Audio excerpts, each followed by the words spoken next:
farine. Aujourd'hui, je vais vous faire une tarte chocolat framboise, sans gluten et sans produits laitiers.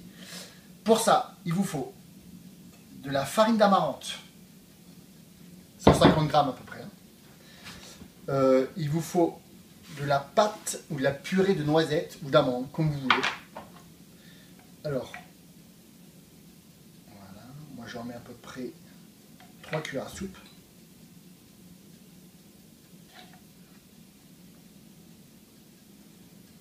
Voilà.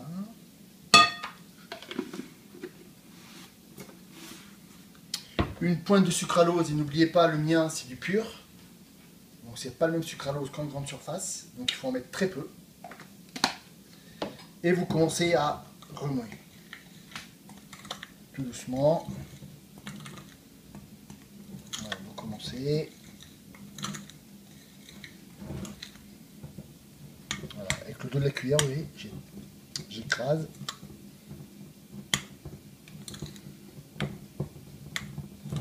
C'est en train de devenir sablonneux un peu.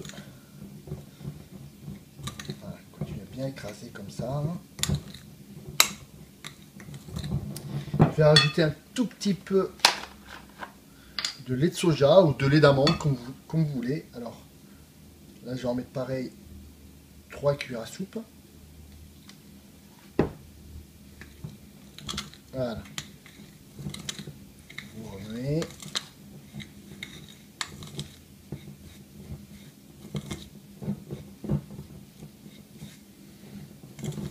Voilà, le but vraiment, c'est que le liquide commence à bien imprégner la farine.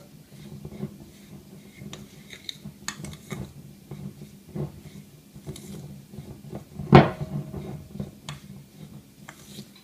faut prendre le temps.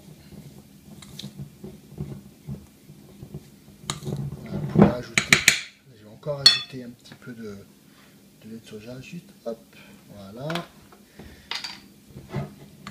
Le liquide, il faut vraiment y aller petit à petit. Hein. N'oubliez pas, le but c'est de faire une pâte à la fin. Voilà.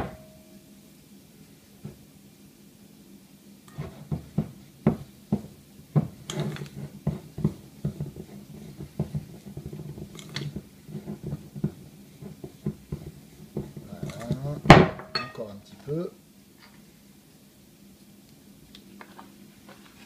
Vous voyez, j'en mets vraiment une cuillère à soupe à chaque fois. Hein. Ok, quand ça commence à devenir un peu collant, vous prenez un peu de la farine, toujours l'amarante, hein, sans gluten, vous mettez un peu dans vos mains. Voilà, visitez bien vos mains. Et voilà, vous ramassez votre pâte. Voilà, et vous en faites une boule.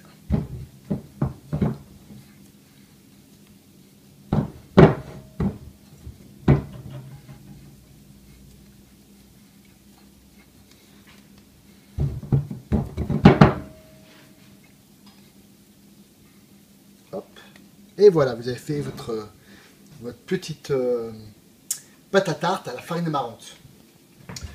Vous réservez. Vous prenez votre plat à tarte. Vous pouvez utiliser aussi un plat à tarte en silicone, hein, c'est très très bien. Pareil, donc moi je vaporise avec de l'huile d'olive. Voilà, j'en mets pas mal, hein. Pas que ça accroche. Avec un plat en silicone, vous n'avez même pas besoin de mettre de l'huile d'olive. D'ailleurs, vous prenez votre boule, vous la posez dessus, voilà, et vous étalez avec les doigts.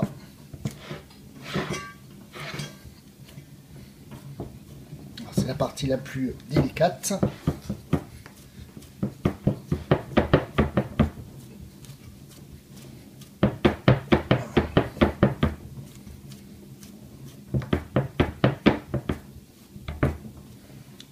Utiliser.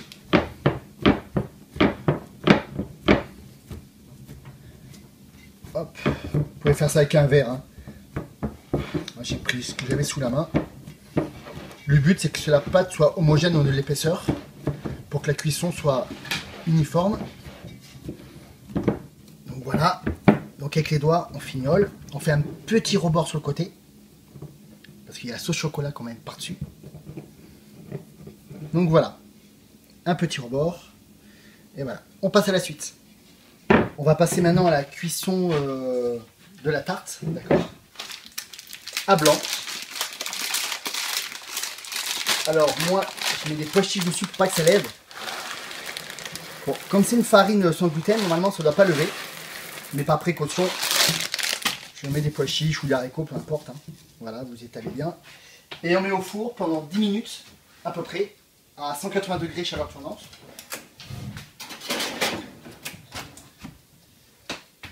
Voilà, 10-15 minutes, hein, on voit à peu près.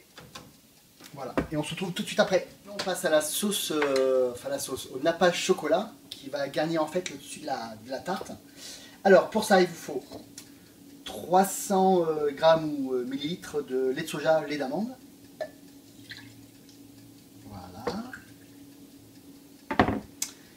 30 grammes de cacao amer, type Venduten ou une autre marque, peu importe. Donc ça, c'est du cacao sans sucre. Hein.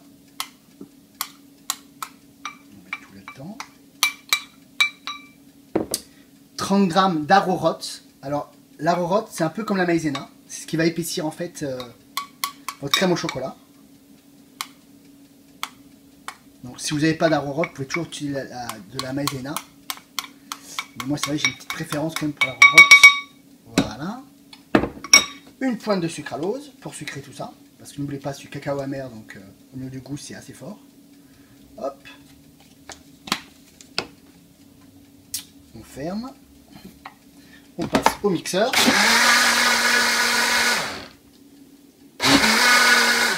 Voilà. Je rajoute encore de la purée de noisettes que j'adore. Pareil, vous en mettez à peu près 30 grammes, donc ça fait 2 cuillères à soupe. Voilà, ça va donner un super goût.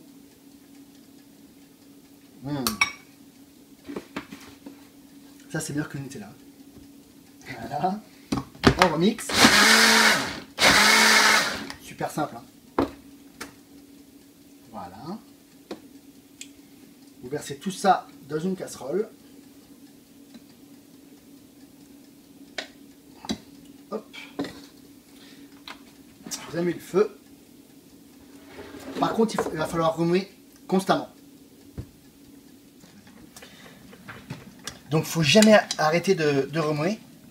Parce que vous allez voir, au bout d'un moment, ça commence à devenir vraiment une crème. D'accord? Donc, quand c'est comme ça, hop, moi j'éteins le feu. Je continue à bien mélanger. Voilà, ça fait déjà comme une crème. Vous voyez? Voilà. Et quand c'est comme ça, on arrête. Voilà. On tourne bien. Faites attention que ça accroche pas. Et voilà. Et là, vous avez votre crème qui est super bonne. On attend que ça refroidisse un peu et on met de côté avant de mettre sur la tarte. Maintenant, on sort la tarte. Hop, voilà. Là, je vais enlever les pois chiches. Voilà. Donc on voit bien qu'elle est cuite, hein. On touchait, on sent que voilà. Je prends ma sauce chocolat, enfin ma crème plutôt, qui a refroidi un peu. Vous voyez, elle est toute compacte. Voilà. Pas de perte. Maintenant, on étale.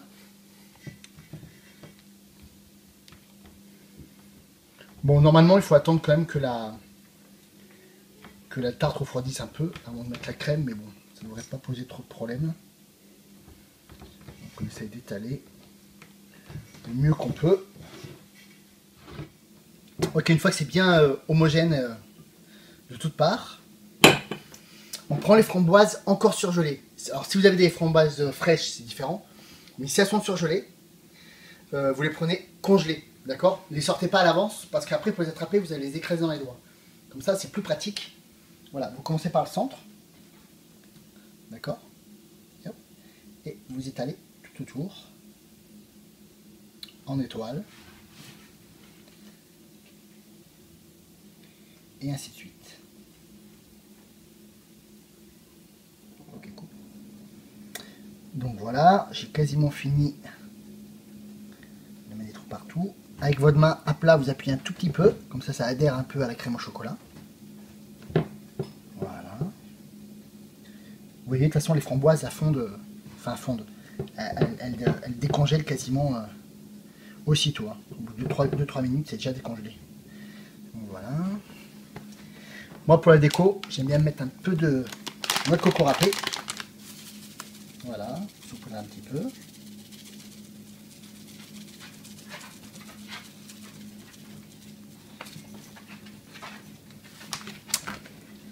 Et voilà, vous avez une jolie tarte choco-framboise qui ne reste plus qu'à déguster. Ah, il neige! Il neige! Non, évidemment que non, puisque sur la Côte d'Azur, il ne neige jamais. Donc, passons de suite à la tarte pour voir si elle est bonne. Donc, vous voyez, ça fait une jolie présentation. Donc, on coupe. Voilà.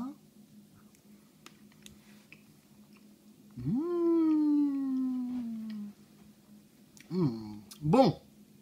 Donc, vous voyez, ça fait une recette saine et diététique. Idéale pour un petit dessert ou un petit 4 heures. Pour inviter des gens qui ne sont pas du tout habitués à manger diète, ils y verront vraiment du feu parce que le chocolat avec la framboise et la farine amarante en tarte, franchement, ça s'associe super bien. On n'a pas l'impression qu'il n'y a pas de sucre, qu'il n'y a pas de beurre. Bref, c'est assez, c'est pas mal. Donc voilà. Sur ce, je vous laisse. Dégustez bien la tarte choco-framboise. Et je vous dis à bientôt. Bye!